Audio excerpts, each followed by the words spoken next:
안녕하세요. 스킬스입니다. 네, 영상을 정말 오랜만에 녹화를 해보네요.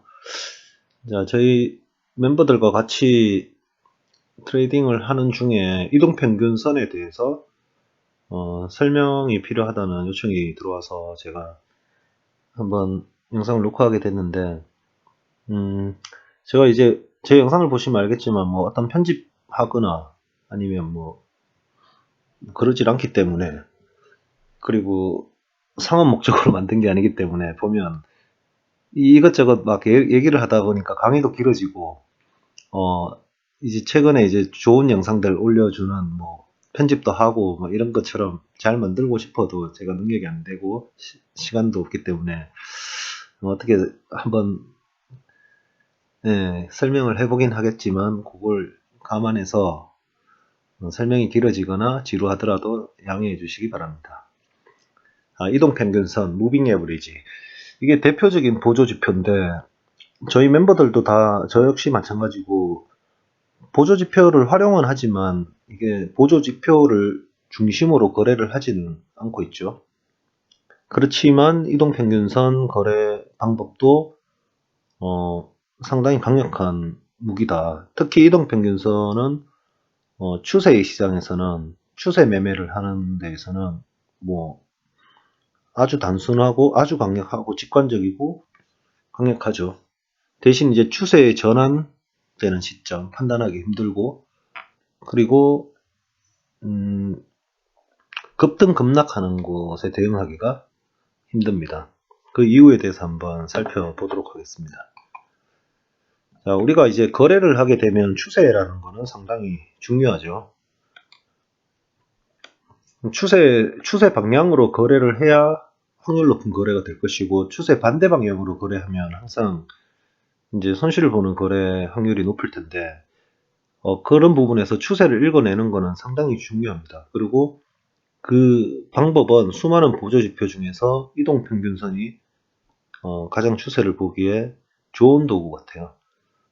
단순히 이제 선 하나로 판단하는 것은 아니고, 제가 앞으로 설명할 것은 이제 선 3개, 단기, 중기, 장기, 이평선 3개를 가지고 그 배열이나 기울기나 각도를 가지고 이 추세가 강하다, 약하다, 아니면 추세가 오래 갈 것이다, 아니면 곧 반짝 움직이다가 다시 횡보 내지 이제 반대로 돌 것이다, 이런 거를 판단할 수가 있을 겁니다.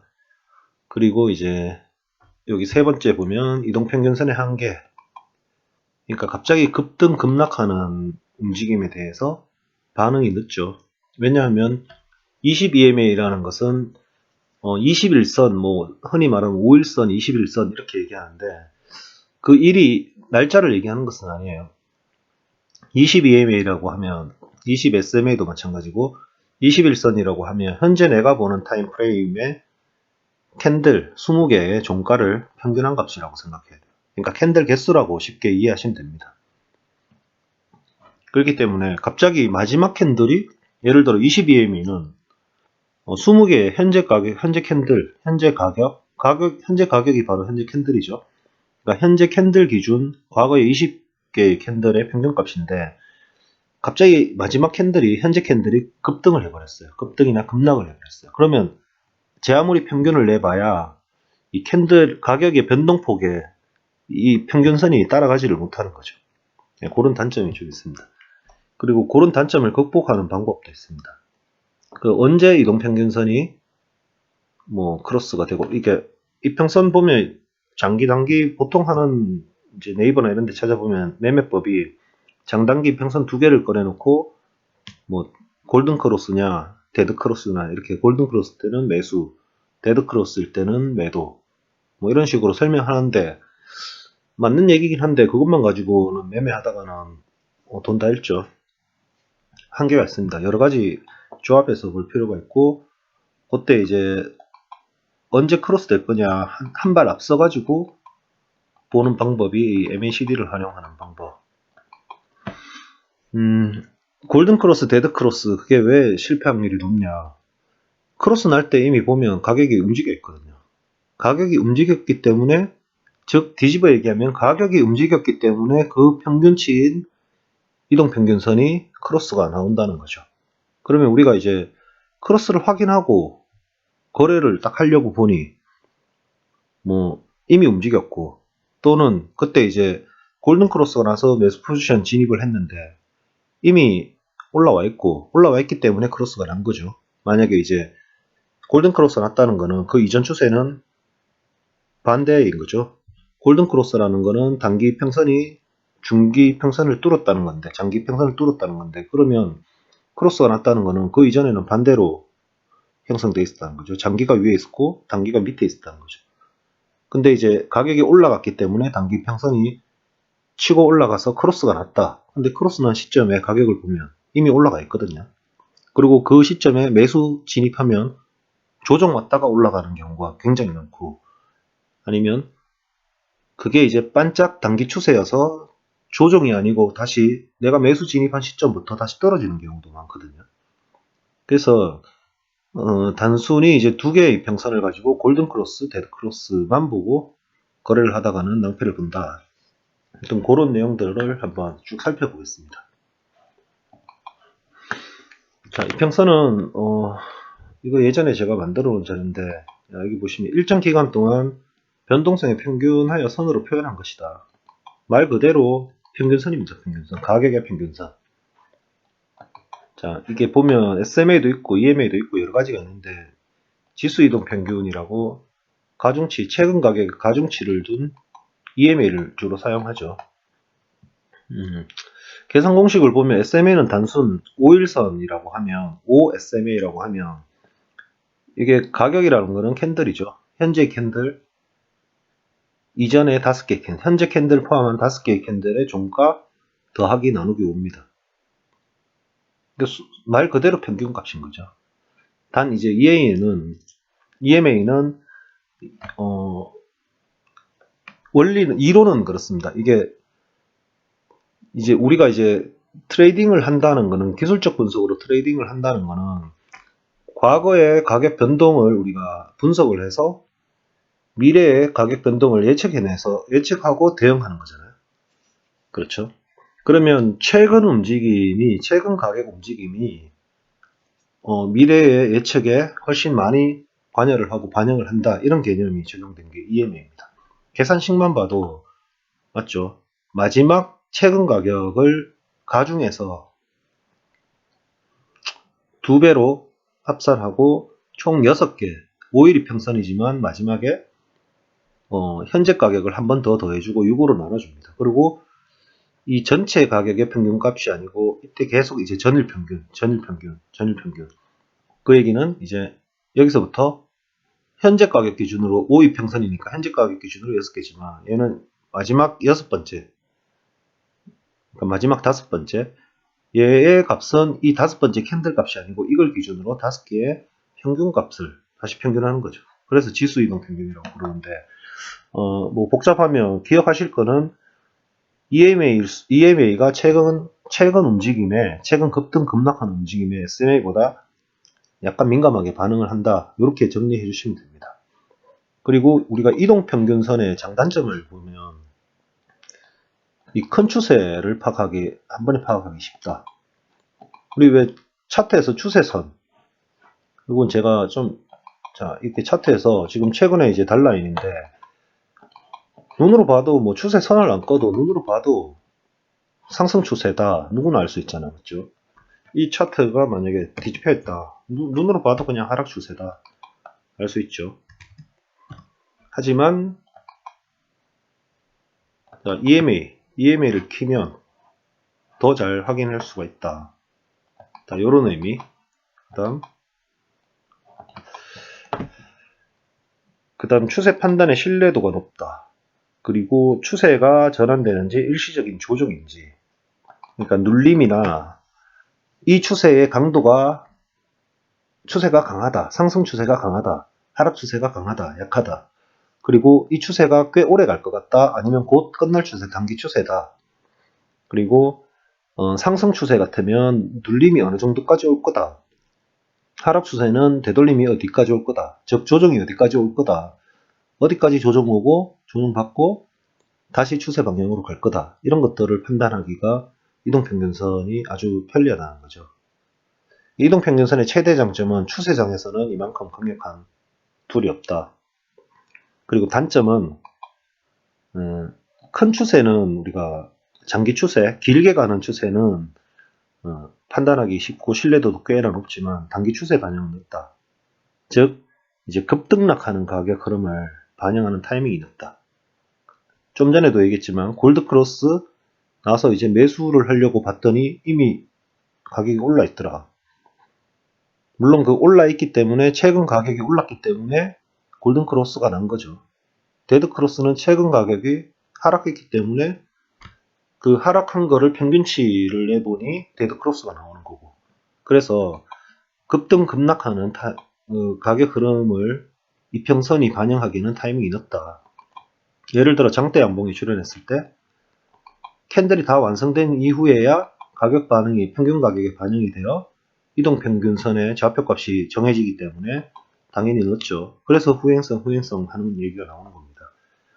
그래서 가격 변화가 작은 종목이나 너무 낮은 타임프레임에서는 판단의 근거를 제공하지 못한다. 이게 이제 일반적으로 알고 있는 이론상의 단점이죠. 근데 이거 극복할 수 있는 방법도 있고, 이게 사실 극복이 안 되면 이평선으로 거래를 못 하는 거죠. 자, 우리가 기술적 분석으로 트레이딩을 하는 사람들인데, 기술적 분석의 트레이딩의 가장 중요한 포인트, 핵심은 뭘까요? 제가 생각하는 핵심은 추세. 현재 내가 보는 거래하고 싶은 종목의 추세. 얘가 위로 간다, 밑으로 간다, 그 다음에 옆으로 횡보다. 이게 가장 기본이죠. 그리고 조금만 더, 한 단계만 더 나가면 상승 추세다 라고 하면 이 상승 추세가 강한 상승 추세다, 아니면 단기 상승이다, 아니면 큰 하락 추세 중에 약간의 되돌림 중이다. 뭐 이런 것들 파악하는 게 가장 중요하고, 추세를 보는 게 가장 중요. 그 다음에 추세가 가진 에너지, 힘, 뭐 파동이라고 불러도 좋고, 뭐 어떤 용어로 불러도 좋은데, 어쨌든 이 추세가 강하고 얼마까지 갈 거다, 이런 걸 보는 거. 한마디로 이제 추세를 분석하는 게 가장 중요. 그 다음 두 번째, 추세가 바뀌는 타이밍을 우리가 알 수 있어야 됩니다. 어떻게 보면 이 두 가지가 가장 중요하다고, 핵심이라고 할 수 있겠죠. 그러면 이동평균선은 그 두 가지를 잡아줄 수 있는 툴이 된다라고 하는 거죠. 어떤 방법으로 하는지, 그게 가능한지 한번 살펴보겠습니다. 자, 이동평균선 설정가. 이제 흔히들 이제 말하는 게 며칠 이동평균선 사용하는 것이 정답일까라는 의문을 많이 갖고 있죠. 근데 이거는 상관없습니다. 예. 지금 여기서 하는 거는 이제 단기, 중기, 장기. 제가 예전에 만들어 놨던 교재에는 단기는 이제 5일선, 중기는 21선, 장기는 41선 이렇게 하는데, 지금 곧 차트에서 설명할 때는 5일, 60일, 120일선을 쓸 겁니다. 이건 어떤 선을 써도 상관이 없어요. 보는 방법 똑같고 분석 방법 똑같습니다. 단지 이제 선택의 기준이 어떤 거냐면, 내가 조금 더 장기 추세를 보고 길게 거래를 할 거다라고 하면 장기 평선을 조금 높은 걸 써야 됩니다. 그리고 중기, 너무 이 간격이 벌어지면, 예를 들면 중기 평선 20일 썼는데 장기 평선은 기준을 200일로 본다, 이런 거는 좀 문제가 있지만, 한 2배나 한 4배 범위 안에서 쓰면 어떤 걸 써도 상관이 없습니다. 지금 이제 5일, 곧 설명할 예제에서는 5일, 60일, 120일을 쓰는데, 5일, 20일, 60일, 5일, 20일, 60일. 지금 여기도 고쳐놓을까요? 60일. 그리고 60일 다음에 굳이 하나를 더 쓴다 그러면 120일. 또 하나를 더 쓴다 그러면 240일. 이렇게 설정하시면 되는데, 너무 선이 많으면 지저분하니까 3개 정도로 쓰고, 얘들은 그냥 뭐 확인할 때만 60일이 돌파되거나 이런 사태가 발생하면 확인용으로만 쓰죠. 그리고 이 60일선은 저는 이제 20일선을 굉장히 중요하게 봅니다. 왜냐하면 뒤에 설명드릴 볼린저 밴드 중단선이 22MA 기준으로 변동폭에 의해서 상하단 표준 편차 값을 구해서 상하단 밴드, 상단 밴드, 하단 밴드 이렇게 이 밴드를 그리거든요. 그때 밴드의 중심선이 22mm, 그리고 이치모쿠 그리고 일목균형표의 기본값인 그 기준선이 21일선입니다. 그래서 이제 현재 가격이라고 하면 즉 캔들이죠. 캔들이 22mm 위에 있냐 밑에 있냐 이걸 가지고 추세를 판단할 것까지는 없지만 이 22MA를 돌파하느냐 돌파하지 않느냐 그 시점은 추세 전환 가능성이 있다고 해서 유심히 보는 편이에요. 그래서 21선을 강조 좀 중요하게 보고 있고 60일선 같은 경우는 월가 트레이더들도 보면 S&P나 뭐 나스닥이나 이런 인덱스 지수 종목들 할 때 60일선 기준으로 추세를 판단한다고 해요. 제가 이제 20일선으로 현재 가격 20일선을 뚫었냐 밑으로 뚫었냐 위로 뚫었냐 이걸 중요하게 보듯이 월가 트레이더들은 지수 종목 할 때 62MA를 중요한 기준점으로 본다고 합니다. 그래서 이동평균선 3개의 이동평균선 단기, 중기, 장기 이동평균선을 가지고 차트를 분석해 볼 건데 가장 중요한 핵심 요소가 순서입니다. 배열 순서. 자, 단기, 중기, 장기 이 뒤에 가면 이해되실 거예요. 단기, 중기, 장기 이런 식으로 순서대로 배열이 되어 있으면 이걸 정배열이라고 하고 상승 추세입니다. 반대로 장기, 중기, 단기 이렇게 역배열로 되어 있으면 이건 하락 추세. 이 추세의 방향, 배열 순서를 가지고 추세의 방향을 우리가 판단을 할 것이고 그리고 기울기. 자, 단기, 중기, 장기. 이거는 이제 누가 봐도 기울기가 없잖아요. 배열은 사실 이런 식의 배열이 나올 리가 없죠. 나올 리가 없는데 이론상으로 보면 정배열, 그럼 상승 추세이긴 하지만 기울기가 전혀 없어요. 아니면 좀 약하게 있거나 이러면 추세가 강하다, 약하다, 강하지 않구나, 추세가 강하지 않구나. 그리고 저기 이제 기울기로는 각도죠, 각도. 자, 각도가 이렇게 나오는 게 눈으로 그냥 상식적으로 봐도 얘가 추세가 강한 것일까요? 얘가 강한 것일까요? 얘가 강한 것일까요? 가장 좋은 거는 얘가 정답입니다. 한 40에서 45도, 30에서 45도 사이. 얘는 급등이니까 급락이 따라온다는 거죠. 그래서 얘는 추세가 뭐 거의 힘이 없다 이렇게 판단할 수 있고 가장 좋은 이상적인 각도는 얘. 이렇게 우리가 분석을 하듯이 이평선도 이 기울기가 중요하죠. 기울기에 따라서 추세가 좋다 나쁘다, 추세가 강하다 약하다 이걸 볼 수 있는 거고, 그리고 중기, 장기, 이평선 간의 간격, 이격도라고 하죠.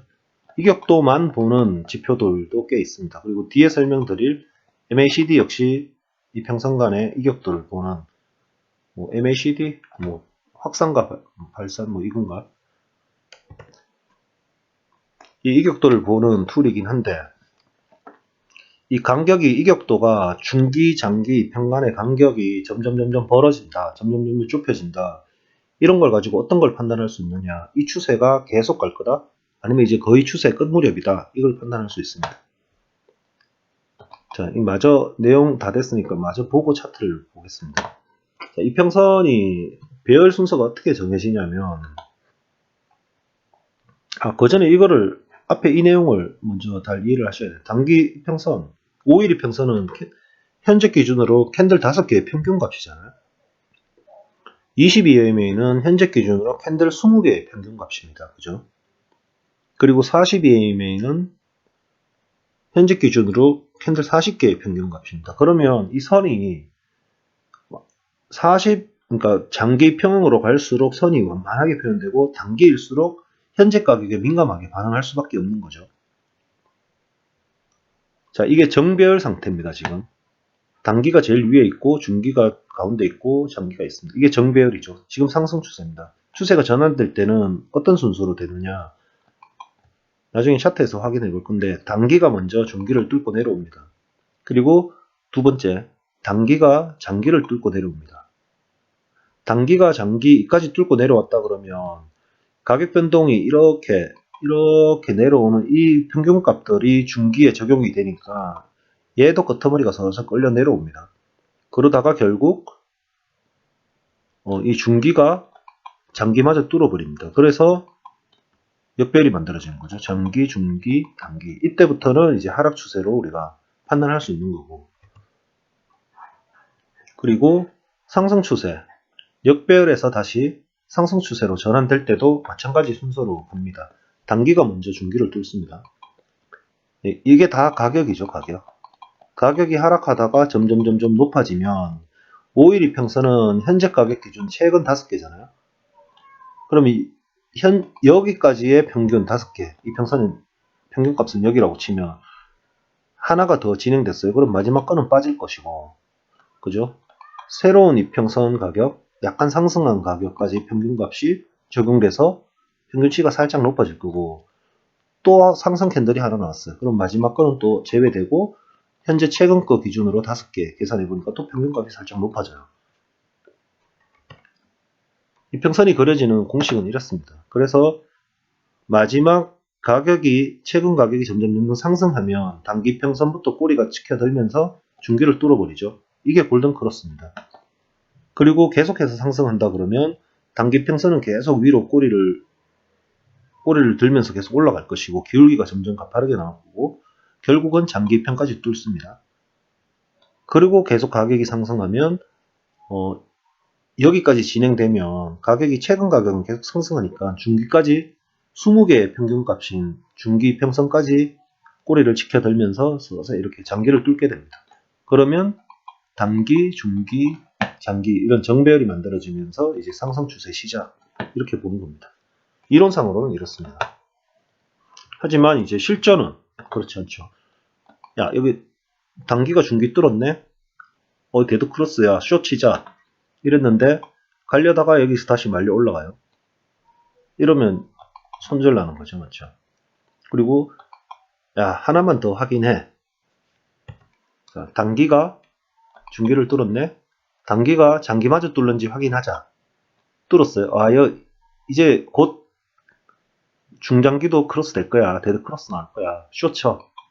여기서 숏 치자 했는데 여기서 단기가 살짝 내려오더니 올라왔어요. 그러면 중기가 내려오다가 최근 가격 움직임이 반영되면서 또 살짝 지켜들겠죠. 자, 그러면 장기, 중기, 장기 이렇게 단기, 중기, 장기 다시 정배열이 만들어지면서 추세 전환되는가 싶더니 다시 이제 상승 추세로 바뀌었어요. 그럼 이때 숏친 거는 또 손절. 네, 이론상으로 보면 이런 어려움 때문에 아마 이 평선 가지고 거래를 많이들 못하지 않나. 여기에 대한 대비책이 있어야 됩니다. 자, 여기는 앞에 설명했던 그 내용입니다. 자, 벌써 강의한 지 20분이 지나버렸네요. 자, 이번 강의는 이제 첫 번째니까 설정하고 전체적으로 설명하는 거를 정리를 하고 일단 마치고 다음 버전에 이제 디테일한 걸 살펴보겠습니다. 자, 클라우드 MA라고 이제 제가 만들어 놓은 건데 이거 살펴보기 전에 일단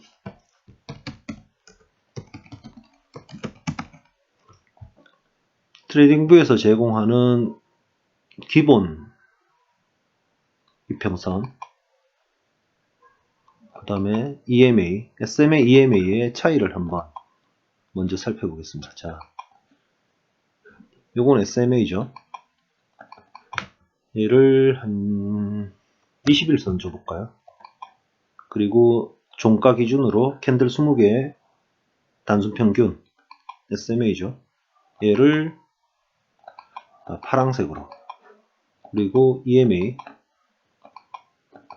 똑같이 20EMA 종가 기준으로 얘는 EMA로 두겠습니다. 소스를 그리고 얘를 빨간색으로 이렇게 표현을 해보면 자, 어떤 차이가 보이십니까? 이게 파란색이 SMA 단순, 빨간색이 EMA 지수 이동 평균.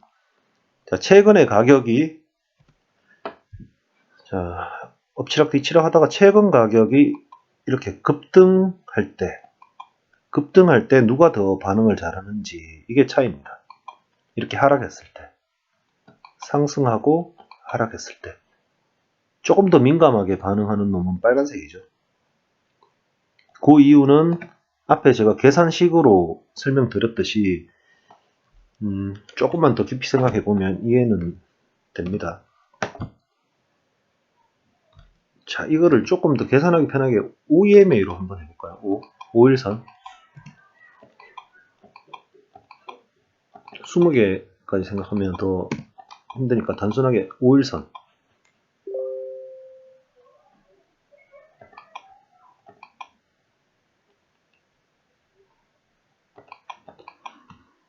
자, 5일선 같으면 최근, 그러니까 파란 선 먼저 볼게요. 최근 캔들 기준으로 하나, 둘, 셋, 넷, 5개. 이 5개 캔들 값의 평균값이 여기죠, 지금 파란색. 그죠? 그리고 EMA. EMA 역시 이것 기준으로 해서 이 5개의 캔들의 평균값. 단 이제 마지막 가격을 가중치를 적용해서 하다 보니 마지막에 양봉 살짝 올라온 것까지 미세하게 반영을 하는 거죠. 눈에 보이신가요? 여기 보면 끄트머리가 살짝 올라왔잖아요. 얘 값이 반영된 거예요. 그죠?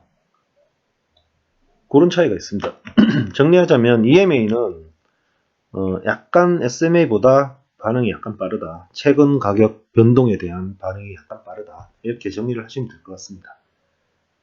자, 얘는 이제 닫고 제가 쓰는 EMA 이게 제가 이게 몇 개를 설정하고 하니까 번거롭기도 하고 그죠? 무료 계정 쓰시는 분들은 또 이 지표를 많이 못 넣잖아요. 그래서 이거를 클라우드 MA라고 이걸 만들어 놨어요. 이 지표 하나 가지고 4개의 이평선을 설정할 수 있게 만들어 놓은 겁니다.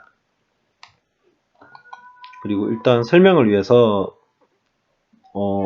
마지막 120일선은 빼고 5일, 20일, 60일 EMA 이 소스는 뭐 설정은 못하지만 종가 기준입니다. 이렇게 해서 한번 설정을 하면 이 모양이 나오죠. 자, 지금 이제 달러엔 같은 경우인데 완전한 정배열이죠, 이거는. 이 최근에 뭐 보조지표랑 상관없는 설명인데 최근 펀더멘탈을 간략하게 정리를 하면 2년 전에 우리가 팬데믹 있을 때 코로나 사태 이전부터 해서 경기가 되게 안 좋습니다. 안 좋아가지고 연준이 이제 돈을 풀기 시작하죠. 채권 매입을 계속하면서 달러를 풉니다. 그 돈으로 이전에 이제 바이든 이전에 누구였죠? 그 또라이 같은 놈. 하여튼 바이든 정부 이전부터 그 돈들을 가지고 재정 정책으로 돈을 엄청나게 풀다가 엎친 데 덮치게 이제 코로나까지 터졌죠. 코로나까지 터지면서 거의 2년 동안 이제 그만큼 돈을 풀었으면 유동성 공급을 했으면 이제 회수를 해야 되는데 코로나 사태로 인해서 경제가 활성화가 안 되니까 재정 정책을 계속 끝까지 갈 수밖에 없는 거예요. 지금까지도 최근에 이제 올 상반기 때부터인가 이제 테이퍼링 시작했죠. 유동성 공급하던 거를 채권 매입해주던 속도를 점점 줄인 거죠. 1조 2천억 달러씩 하던 거를 한 400달러, 400달러, 뭐 500억 달러 이런 식으로 매입 규모를 점점 줄여 나가는 게 테이퍼링이었고 결국은 그 얘기는 시장에 돈 풀던 속도를 줄인다는 거죠. 뭐 100만 원씩 매달 주던 게 이제 70만 원, 50만 원 이런 식으로 공급을 줄이는 거죠. 달러 유동성을 줄이는 거죠. 즉 그 얘기는 달러를 시중에 풀린 돈들을 이제 회수한다는 뜻과 같거든요. 왜 이렇게 하냐 애들이 경제가 잘 안 돌아가서 경기를 활성화시키기 위해서 돈을 공급해주고 유동성을 풀고 달러를 푸는 거는 좋은데 반대급부로 이제 물가가 상승하는 거예요. 인플레이션이 오는 거예요. 근데 지금 최근 상황은 코로나 사태 때 그렇게 돈을 많이 풀었는데 그 돈들이 경기 활성화시키는데 효과가 있었냐? 그렇지 않았거든요. 대부분 돈들이 코로나 때문에 부동산이나 정시 쪽으로 몰렸단 말이에요. 그래서 최근 2년 동안 부동산하고 정시가 미친 듯이 올랐죠. 그리고 또 물가도 엄청나게 오르고 이제 물가를 잡아야 되겠다라고 해서 연초부터 테이퍼링을 시작을 하고 이제 금리 인상을 시작한 거죠. 했는데 이제 러시아 쪽에서 전쟁 터지는 바람에 그것도 악재로 작용하고 어찌됐건 이제 미 연준에서 계속 금리 인상 예고를 하고 했지만 증시가 흔들림이 없는 거예요. 내려오려고 하면 받쳐 올리고 내려오려고 하면 받쳐 올리고. 그러니까 한마디로 이제 연준의 통화 정책들이 통화지가 시장에 먹혀들지가 않는 거예요. 그래서 지지난주인가 파웰이 이제 금리 인상 누구나 다 예고됐고 시장에 반영됐다라고 알고 있던 그 금리 인상 발표를 하면서 연설을 하면서 급락이 왔던 거는 파웰 성격상에까지 이제 연설할 때마다 두루뭉실하게 약간 애매하게 발표하는 경향이 있었는데 지지난주에는 강력하게 금리 인상 발언을 정확하게 표현을 했거든요. 그것 때문에 지금 미정씨가 꼬로박은 거고 그 와중에도 그 이후에도 살짝 또 반등하는 모양이 있었는데 지금은 이제 인플레이션 때문에 연준에서 그냥은 안 있을 거다. 강제로 정시를 강제로 끌어내릴 거예요. 그게 이제 달러가 당분간은 한 1분기, 2분기까지는 뭐 길게는 한 7월달까지 계속 상승으로 기본 방향을 정해놔야 되는 거고 자 그러면 유럽은 지금 코로나 사태가 끝나고 거의 끝났지만 끝나고 이제 저기 여행이 활성화돼야 유럽은 이제 다시 살아납니다. 근데 지금은 계속 안 좋았죠. 그래서 얘들은 섣불리 유동성 공급을 끊을 수가 없어요. 테이퍼링을 하고 있지만 그 속도를 늦출 수밖에 없는 거죠. 한 지금으로 봐서는 6월달, 7월달 정도에 아마 금리 인상을 한다고 하는데 다음 주가 유럽 금리 인상이 있었나? 있었던 것 같은데.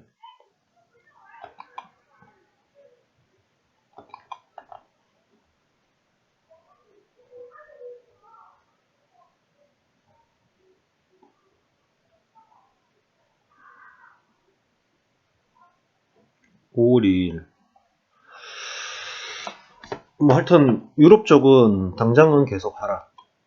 근데 지금 유럽은 유로 통화 뭐 좀 노려보고 있는데 저도 조만간 이제 뭐 6월이 됐건 5월 말이 됐건 6월이 됐건 7월이 됐건 아마 이제 금리 인상 시점부터 반등 크게 한번 올 거예요. 그리고 엔화는 일본은 계속 안 좋죠. 달러 강세를 이제 거기에 맞춰가지고 달러에 맞춰가지고 조정을 해야 되는데 일본이 그런 상황이 아니죠 지금. 정권이 바뀌면서 올림픽 실패했죠. 뭐 코로나 왔죠. 이래가지고 지금은 일본 상황은 지금 인플레이션이고 뭐고 없어요. 무조건 지금 돈을 풀고 있는 상황이에요. 국채를 계속 매입해가지고 계속 엔화를 공급하고 있는 상황이어서 끝없이 떨어지고 있잖아요. 그렇죠? 최근에 제가 이 간단하게 이제 저도 잘 알지는 못하지만 펀더멘탈적인 분위기를 간단하게 말씀드린 거는 이 달러 엔만 봐도 차트가 이런 분위기가 나오는 거죠. 끝없이 상승해요. 자, 이걸 이평선 관점에서 어떻게 해석을 하느냐. 그래서 추세장 거래할 때는 이평선이 상당히 없습니다. 일단 정배열이에요. 맞죠? 여기서부터 정배열이 출발했다고 치면 여기는 이제 꼬임이 나오면서 횡보, 원조세, 그 다음 단기가 빵 치고 올라오죠. 단기가 중장기를 한꺼번에 뚫었습니다. 중장기가 지금 거의 간격이 없는 상태로 붙어있는 상태인데 뚫고 혼자 막 달리죠. 그러면 얘가 단기가 평균값이니까 어차피 최근 가격의 평균값이니까 중기평을 당연히 끌어올립니다. 중기가 올라가니까 장기도 당연히 끌어올립니다. 근데 이 기울기가 이제 점점 자리가 잡혀가는 거죠. 추세가 점점 강해진다는 뜻이에요. 그리고 중기, 장기의 이격도, 이 간격이 지금 보시면 확연히 지금 벌어지고 있잖아요. 그러면 이 추세의 지속도도 엄청, 이 추세가 굉장히 오래갈 추세라는 뜻으로 해석이 가능합니다. 자, 눌림이 온다. 눌림이 올 때도 이런 분위기가 깨지지 않는 이상은 버티면 다시 올라갑니다. 추세 분위기대로. 이게 이제 이평선으로 큰 추세를 거래할 때 가장 큰 장점이죠. 그러면 정배열이면 상승 추세죠. 상승 추세에는 우리가 매수 타점을 어디로 잡아야 되냐. 눌림 올 때마다 매수 들어가야 됩니다. 확실한 정배열이고 확실한 상승 추세인데 여기서 숏을 치는 거는 아주 바람직한 거래가 아니죠. 이런 눌림이 올 때마다 매수를 쳐야 되죠. 매수. 깊게 들어오면, 얕게 들어오면 중기에 걸리죠. 깊게 들어오면 장기에 걸립니다. 그죠? 이거보다 더 깊게 들어온다. 그러면 122평을 살펴보면 되죠.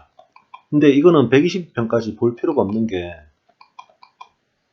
그죠?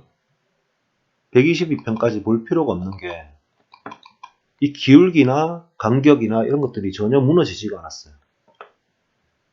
그렇죠? 이게 무너지지 않는 한 눌림이 오면 계속 매수 진입 기회인 거예요. 반대로 지금 이게 차트 뒤집어서 안 봐도 작년 하반기인가 뭐 하락 추세가 있었죠. 이게 달러엔에서 이런 경우가 1년에 뭐 한두 번씩은 꼭 나오더라고요.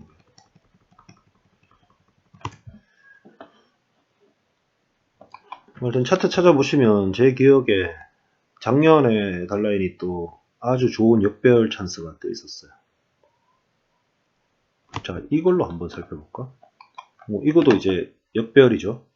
자, 그런 개념에서 이론상으로 본다면 단기가 이렇게 오다가 결국은 가파르게 뚫어내요. 뚫어내고 이때도 보면 중장기 이격이 거의 없었죠. 이거는 박스권이라는 뜻이고 결국 박스권 돌파하고 리테스트 줄 때 우리가 진입기회를 매도 진입기회를 찾을 수가 있었고 역배열이 확실히 만들어졌고 기울기 좋고 이격도 좋고 간격 좋고 이럴 때는 되돌림 올 때 20 아니면 60 여기서 매도만 치면 되는데 이때는 60까지 못 올 수 있는 60까지 올 가능성이 많이 없는 근거가 있어요. 기울기 좋죠. 이 간격이 점점 벌어졌어. 그러면 이 중기장기의 이 간격을 가지고 충분히 이거는 이제 중기장기 간격이 벌어졌을 때는 지지저항 역할을 하거든요. 자, 우리가 이평선 아니고서도 일반 지지저항 관점에서도 보면 돌파, 리테스트, 숏, 하락입니다. 이런 식으로 내려오는 거죠. 자, 우리가 흔히 이전에 거래하던 방식 지지저항선을 꺾고 추세를 꺾고 저는 뭐 추세는 그렇게 신뢰는 안 합니다만 지지저항선을 꺾고 이 구역이 돌파됐을 때 거래를 한다라는 개념으로 봐서도 그리고 이 중요 레벨에 왔을 때 캔들 신호를 찾아서 거래를 한다고 해도 이 지점에서는 충분히 숏 신호라고 판단할 수가 있는 거죠. 그렇죠. 그거를 이제 이평선하고 접목해서 본다 라고 하면 또 하나의 거래 힌트가 되는 거예요. 이게 결국 지금 얘기하는 이 이평선은 추세도 보지만 이 이평선 자체를 다이나믹 지지 저항선으로 활용을 한다는 겁니다. 눌림이 오거나 되돌림이 올 때 이 이평선에 지지저항처럼 가격이 걸린다는 거예요. 그리고 중기, 장기 이 간격 이걸 띠라고 보면 이 간격 안에 지지저항처럼 가격이 반응을 한다는 겁니다. 그리고 추세 전환 시점을 어떻게 판단하냐? 우리가 이제 자 이평선을 안 볼 때 이평선을 안 볼 때 보면 우리가 흔히 하는 방법들이 이거잖아요. 추세 꺾고 추세 돌파될 때 라고 하는데 그리고 이 하락 추세를 만드는 마켓 스트럭처 이 흐름이 깨질 때 더 이상 저점을 못 내리고 뭐 이런 식으로 더블 바텀, 트리플 바텀 이거를 이제 이렇게 하다가 마지막에 이렇게 역헤드앤숄이나 더블 바텀이나 트리플 바텀이나 를 만들고 반대로 탁 빵 치고 지지받고 이렇게 올라갈 때 이런 식으로 우리가 분석을 하잖아요. 이거를 이평으로 놓고 봐도 똑같다라는 거죠. 왜냐하면 이평선 자체가 가격 움직임에 평균을 낸 거기 때문에 이평선으로도 이런 게 다 당연히 확인이 되는 거죠. 그게 이제 이 기울기 간격인 겁니다.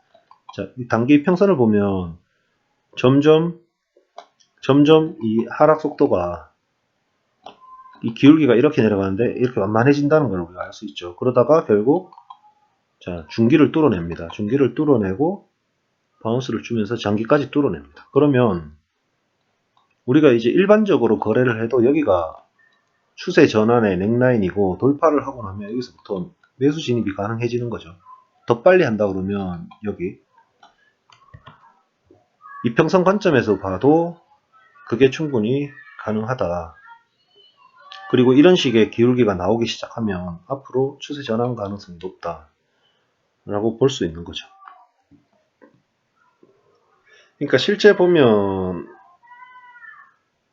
캔들과 5일선, 21선, 61선 이걸로 거래를 하는데 캔들 말고 선 차트로 놓거나 아니면 현재 가격을 아예 무시하고 보더라도 이게 거의 안 보이게 한번 해볼까요? 자, 흰색으로 설정해서 현재 가격을 안 보이게 못했단 말이에요, 지금. 이 이평선만 봐도 거래가 충분히 가능하다는 거죠. 자, 추세 전환하고 추세의 방향, 그리고 추세의 강도 이런 것들이 다 읽힌다는 겁니다. 딱 봐도 추세가 상당히 강한 거죠. 자, 그러면 하락 추세 때는, 역배열일 때는 거래를 어디서 해야 되나? 여기서 하면 됩니다. 여기. 약간 되돌림 들을 때 21선에서 잡으면 됩니다. 그리고 추세가 완만해질 때 결국은 한 번, 두 번, 세 번 역헤드앤 숄더 비슷하게 칠 때 21선에서 잡고 돌파될 때 잡고 다시 눌림 들어올 때 여기 21선에서 잡으면 됩니다. 이거를 한번 볼까요? 캔들로 보면 이 꼬리들이 여기 걸리거든요. 그죠? 이거를 어떻게 할 건지, 어떻게 더 디테일하게 잡을 건지, 어떻게 내 거래의 기준으로 잡을 건지, 다음 한두 강의를 더 살펴보면서 한번 잡아보도록 하겠습니다. 첫 번째 강의는 여기서 마치도록 하겠습니다.